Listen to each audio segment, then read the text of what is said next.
Myeong Island, the West Sea of Korea. The time 2:43 p.m. in broad daylight. Under a blazing sun, 12 U.S. Force Recon Marines. They were on a top-secret reconnaissance mission. Their objective, infiltrate a hostile North Korean island. Their purpose, to verify chilling intelligence, the existence of an underground nuclear weapons facility. A secret installation the world never knew existed, until now. These Marines found it, they photographed it, and they sent the proof straight to U.S. Pacific Command. But then suddenly they were compromised. North Korean security forces were closing in. 200 soldiers, 30 military vehicles. Attack helicopters swarmed the sky. Searchlights were unnecessary. In the harsh afternoon sun, there was nowhere left to hide. From Pyongyang, Kim Jong-un himself gave the order. Capture the American spies. Execute them at sunset and broadcast it for the entire world to see. It was a message to America. This is the price for violating our sovereignty. For North Korea, the plan seemed flawless. 12 Marines trapped, hopelessly outnumbered, isolated on an enemy island, with no way out. A public execution scheduled for 6 p.m. sharp, engineered for maximum propaganda effect. But Kim Jong-un had made 5 fatal mistakes. First, those were not just any Marines, they were Force Recon, the most elite special operators in the entire U.S. Marine Corps. Second, they were already dug in prepared defensive positions, high on the island's treacherous northern cliffs.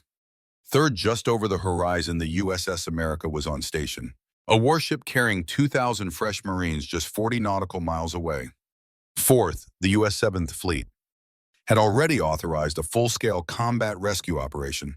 And the fifth and most critical mistake, the President of the United States was watching the entire event unfold live, and he gave a simple 2-word order: get them.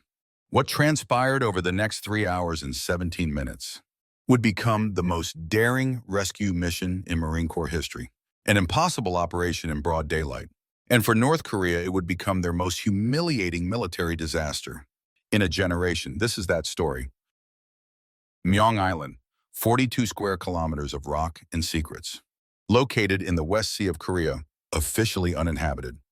But new satellite imagery revealed something that should not have been there. Intelligence pointed to a massive underground construction, unmistakable power signatures, traces of radiation. The CIA assessment based on heavy vehicle movement was chilling. The enemy, North Korea. They were building a secret nuclear weapons assembly facility, hidden, underground, and dangerously close to becoming operational. The Pentagon needed undeniable proof. Satellite photos were not enough. The world needed hard evidence, evidence to justify sanctions, or something far worse. At 1100 hours, a 12-man team of Force Reconnaissance Marines departed the USS America. Their cover, 2 civilian fishing boats. The mission was a high-stakes gamble, a daylight insertion hiding in plain sight. Their orders: land on Myeong Island disguised as local fishermen, photograph the secret facility, and collect soil samples for radiation analysis. Extraction was set for 1600 hours, in and out during daylight. Leading them was Captain Eric Daniels, a Force Recon officer with 6 deployments under his belt. He was an expert in denied territory operations. This is that story. All right, Marines, listen up. We make landfall at noon. We have 3 hours on target, maximum. Find that facility, photograph everything. Get the samples, and we exfiltrate by 15:30 sharp. Their enemy's fatal mistake, disguised as fishermen, Daniel said, they won't give us a second look. At 11:30 in the morning, the Marines landed on Myeong's southern beach. It was a perfect insertion in broad daylight, civilian clothes and fishing gear as their only cover. They moved inland, silent, invisible. Beneath their jackets, advanced thermal camouflage. Their weapons were suppressed, concealed. Every move was professional, precise. At 13:47, they found it. 2 massive steel doors, built directly into the island's central mountain. Ventilation shafts and heavy power cables snaked into the earth. Guard posts, security cameras. This was the place. But there was something else, a strong radiation signature. The readings were consistent with only one thing: weapons-grade plutonium. Captain Daniels keyed his radio to the USS America. The code word: jackpot. Underground facility is confirmed. Security is heavy. We are photographing now. I repeat, we have detected radiation in broad daylight. This is the real deal. The Marines went to work photographing everything. They had their proof. Every angle, every detail. Soil samples collected. Evidence secured at 2:18 p.m. Their documentation was complete. A perfect mission. Time for extraction. All teams rally Point Alpha. They were going home. But at 2:23 p.m., everything changed. An enemy patrol. Their security cameras spotted a glint of metal. American gear shining in the sun. It was a fatal mistake. Their cover was blown. The alarms screamed across the island. In the harsh daylight, enemy soldiers were everywhere. Within minutes, 200 North Korean soldiers deployed, 30 military vehicles, heavy helicopters swarming overhead. Naval patrol boats began to seal off the island. The Marines made a desperate run for the extraction point, but North Korean forces had cut them off. This is Reaper 6. We are compromised. 200 hostiles converging. It's broad daylight. Nowhere to hide. We cannot reach extraction. Moving to an alternate position. We need immediate support. Over. The response from the USS America was grim. Reaper 6, our extraction boats are turning back. The island is hot. I repeat, the island is hot. We cannot approach. You are under heavy fire. Find a defensive position. We are coming for you. Hold on. At 2:35 p.m., the 12 Marines reached the island's northern cliffs, a rocky outcrop, a natural fortress. Below them, a 100-foot sheer dropped to the ocean. Captain Daniels sized up the situation. We dig in here. They want us alive for propaganda. A public execution, sunset maybe 6 p.m. That buys us time. The fleet will come. All we have to do is survive. The Marines established a lethal perimeter. They created overlapping fields of fire. Claymore mines were set. Grenades were prepped. At 2:43 p.m., the North Korean forces closed the trap. 200 soldiers surrounded their position. Their heavy weapons gleamed in the afternoon sun. The voice cut through the air, sharp and clear. Perfect English broadcast over a loudspeaker. American Marines, you are surrounded. It was broad daylight. We can see everything. We have you outnumbered. Their tone was confident, their position superior. Your ships cannot reach you. Your helicopters cannot land. Then came the ultimatum. Surrender now, and you will be treated as prisoners of war. Resist, and you will die. At 3:05 p.m., the enemy received new orders directly from Pyongyang. Kim Jong-un himself was watching, and he was furious. 12 American Marines deep in his territory. They had been photographing a secret nuclear facility. This was an unacceptable breach. His order was absolute. I want them alive. Capture them. All of them. We will execute them at sunset. 6 p.m., a global broadcast right during prime time. The goal: show America what happens to its spies. At 3:18 p.m., the North Korean assault began. Waves of infantry, advanced machine guns blazing. RPGs streaked across the open ground, everything visible in the harsh light. The Marines answered with disciplined fire. Controlled bursts, precise marksmanship. Every round counted. North Korean soldiers began to fall, but more kept coming, wave after endless wave. At 3:42 p.m., Captain Daniels sent a priority transmission. To USS America, we are engaged. Heavy contact, visibility is perfect. It was a disadvantage. They can see our exact positions. Ammunition is holding, but it won't last forever. Then the critical intelligence. The North Koreans want us alive. They were using less lethal tactics. Tear gas, flashbangs. They were trying to overwhelm the position without killing them. We need extraction soon. The USS America's response was swift. Reaper 6, a rescue force, is launching now. But the estimated time of arrival was 90 minutes. They would arrive at 5:15 p.m. The order came from the highest level. The president had authorized a full combat operation. Aircraft was inbound. Navy SEALs were preparing for insertion. The promise was made, hold that position, we are coming to get you.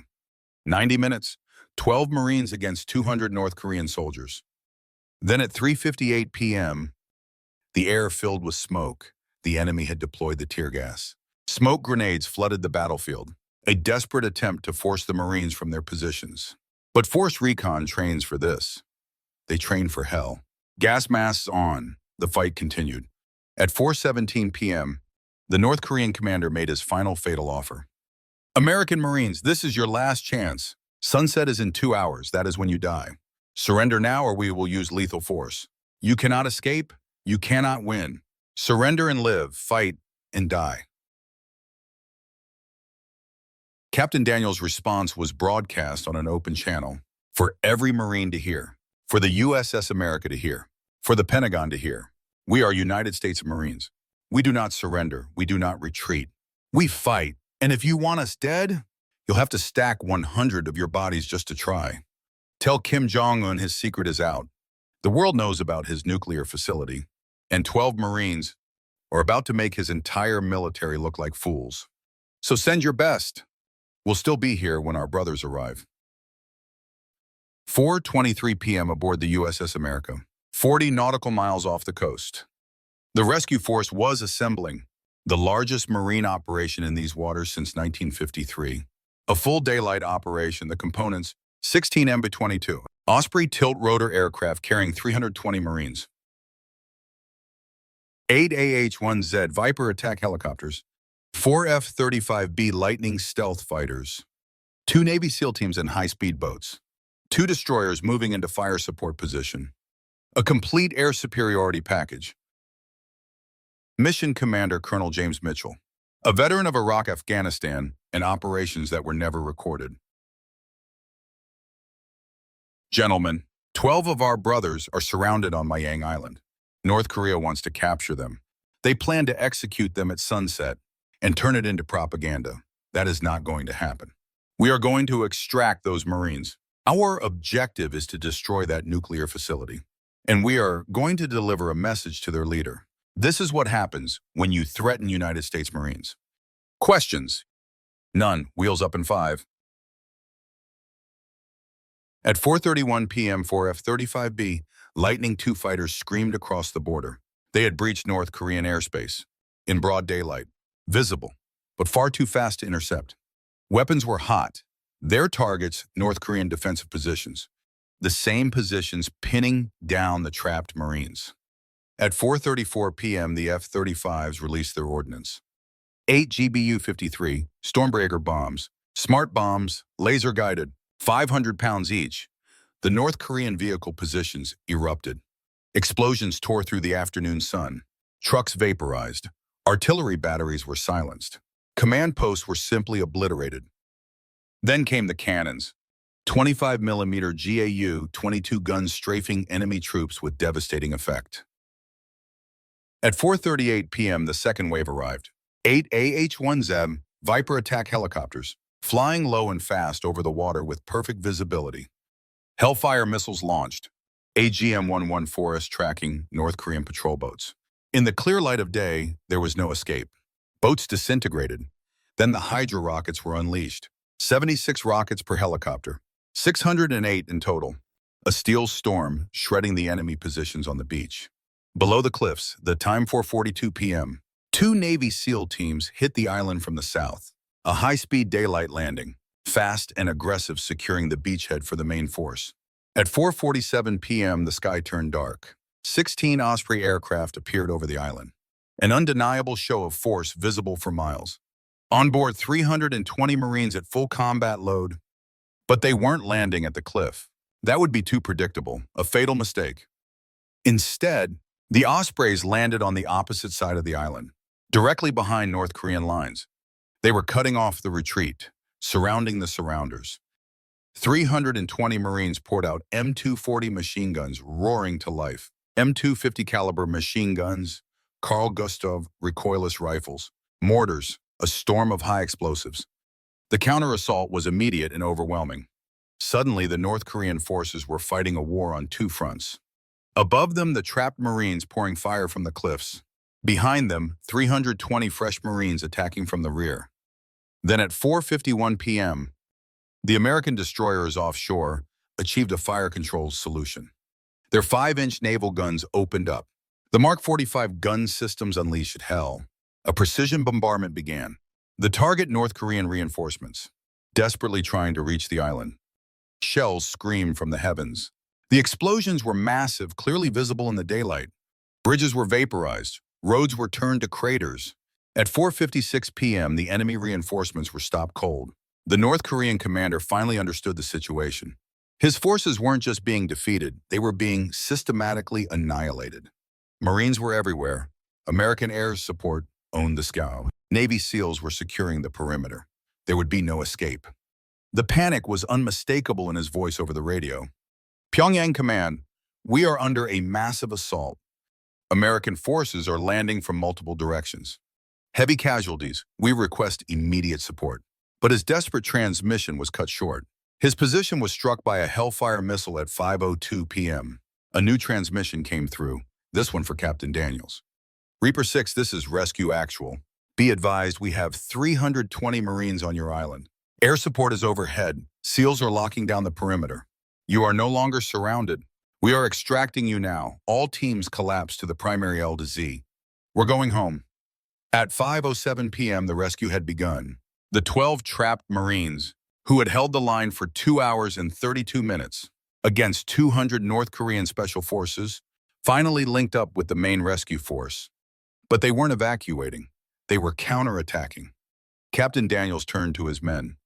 Marines, you held that position like legends.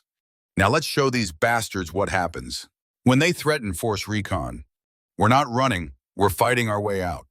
And we are destroying that nuclear facility on the way. At 5:15 p.m., the assault began. 332 operators from the combined Marine Force descended on the underground nuclear facility. Their mission totaled demolition. C4 charges were planted on every reinforced steel door. Thermite grenades were dropped down the ventilation shafts. In the access tunnels, fuel-air explosives waited for the signal. At 5:23 p.m., the detonation sequence was initiated.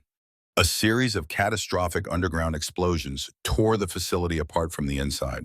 A massive fireball erupted from the earth itself. It was visible for miles in the late afternoon sun. Fire and smoke belched from the ventilation shafts. Steel doors vaporized. Radiation containment breached. The target, North Korea's secret nuclear assembly plant, was annihilated. By 5:29 p.m., all Marines were back on their Ospreys. Navy SEALs were extracted, while attack helicopters provided lethal cover. Then at 5:34 p.m., the last Osprey lifted off from Myeong Island. F-35s executed their final devastating strafing runs. Offshore destroyers unleashed a terminal bombardment. All of this happening in the clear light of day. At 6 p.m. exactly on schedule, all American forces were clear of North Korean airspace. As the sun touched the horizon, they were safely away. The cost: 0 Marines killed, 0 captured. Only 4 were wounded, and every single one was rescued. For the North Koreans, the toll was catastrophic: 137 dead, 68 wounded, their prized nuclear facility utterly destroyed. It was a complete and total American victory. So what did the battle for Myeong Island teach both sides? For North Korea, the message was terrifying. American intelligence finds everything. United States Marines can infiltrate anywhere. No facility can truly stay secret, not even in broad daylight. Those 12 reconnaissance Marines weren't captured, not through luck, but through sheer skill. They held their ground and transmitted the evidence. They survived until the rescue force arrived. Force Recon Marines do not panic under siege. They fight, they hold. They trust their brothers, knowing that rescue always comes. For America, the lesson was equally profound. High-risk daylight reconnaissance operations can work. U.S. Marines can operate deep inside enemy territory and win. Combat rescue can succeed against impossible odds, even when the enemy can see you coming. On the remote shores of Myeong Island, a terrible truth was about to be exposed. A secret facility had been found. Deep inside Kim Jong-un's clandestine nuclear program was at work. It would be exposed and utterly demolished in a single afternoon. This was not the work of diplomacy. It was not the result of sanctions. This was the work of 12 United States Marines sent to gather evidence, and 332 more sent to burn it to the ground. This is American power. North Korea controls hundreds of islands. They build their facilities deep underground. They believe their nuclear secrets are safe. But now they know the truth. U.S. Marines will find them, they will photograph them, and they will destroy them in broad daylight. And if North Korea ever tries to stop them, hundreds more will arrive within hours. That is deterrence, that is victory. That is what happens when you threaten the United States of America. 12 Marines infiltrated the island. 200 enemy soldiers tried to capture them. It was a fatal mistake. 332 Marines rescued them. The facility was destroyed. The evidence was secured. Mission accomplished. Never threaten the Marines. 2:43 p.m. Kim Jong-un gives the order, execute the 12 Marines by sunset. 6 p.m. 3 hours and 17 minutes later, 137 North Korean soldiers lay dead. The nuclear facility was a smoking ruin, and as the sun set, all American Marines were safe. The Marines flew home. The facility is gone. The secret was exposed. The evidence was transmitted to the world. North Korea learned a valuable lesson that day. You cannot capture what the Marines defend. You cannot hide what the Marines discover. And you cannot execute who the Marines come to rescue. 12 held the line. 332 finished the mission. This is Myeong Island. This is Force Recon. This is what happens when you threaten the United States. The battlefield, 200 North Korean soldiers versus 344 American Marines. The timeline, 3 hours and 17 minutes from the afternoon sun to the final sunset. The outcome, total American victory. Never threaten the Marines.